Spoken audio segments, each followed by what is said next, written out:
Hi, I'm Robert Osborne.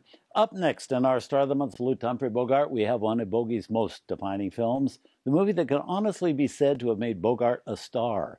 It is High Sierra from Warner Brothers in 1941. Bogart again in a film with Ida Lupino, with Lupino again billed over Bogart as she was in our last film, They Drive By Night. And she's terrific in it, but this time it's Bogart's show all the way. And it was with this next movie after this, which was called The Wagons Roll at Night, that he received top billing, and from then on never received anything less, not even when working with such heavyweights as Katharine Hepburn, Edward G. Robinson, and Barbara Stanwyck. Now, up to this point of making High Sierra, Bogey had been making waves certainly in films like The Petrified Forest and Dead End, but he was not considered a marquee name. In fact, when Warner Brothers purchased the movie rights to High Sierra, they wanted a big movie name like Paul Muni to star in it, and Muni agreed to accept the role, contingent on whether or not he liked the script. Meanwhile, Bogart was sending telegrams to his bosses at the Warner Brothers studios telling them he really wanted to play this part in High Sierra, and that he could do it, and that he should do it. Well, that perseverance eventually paid off. Paul Muni and the Warner Brothers had a falling out concerning another project, so Muni got so angry at that, he ripped up his contract and left the studio altogether. Warner's then offered the High Sierra role to George Raft, who said no, after which Bogart did get to play the part he wanted so badly. The film with Bogart was an enormous success, and soon after, Bogey became the #1 male star at the Warner Brothers studios.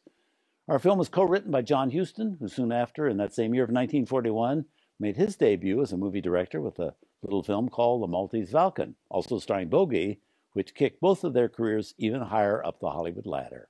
But here, from an earlier time in 1941, with a cast that also includes Joan Leslie, Arthur Kennedy, Alan Curtis, and Cornell Wilde. Here's High Sierra.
You know, the fact that George Raft turned down the role of Mad Dog Earl in this movie, which went on to be an enormous success, might have taught him a lesson. But no, the next year he also turned down The Maltese Falcon, which Mr. Bogart was also more than happy to do, even if he was second choice.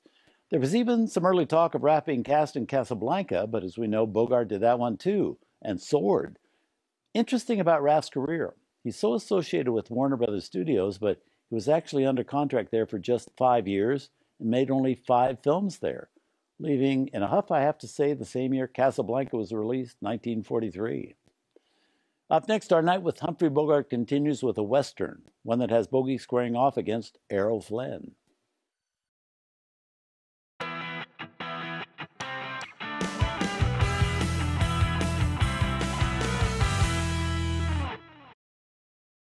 This video brought to you by StockAgogo.com, Stock Photos.